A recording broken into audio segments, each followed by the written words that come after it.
Hello everybody, today we'll talk about how to fix or how to solve Wechat not connecting.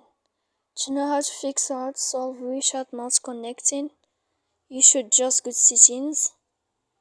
After that, we click apps, default apps, app settings. Here in this page, you will enter to the window of Wechat. Then in this page of app info, you will click on first stop. And you will click OK. Here we go to the window of storage. After that, we click clear cache. You will turn off your Wi-Fi. You will wait 3 seconds and you can turn on your Wi-Fi again. If it's not working with you, then you can turn off your phone. So please don't forget to support us by liking and subscribe. See you next time in another video.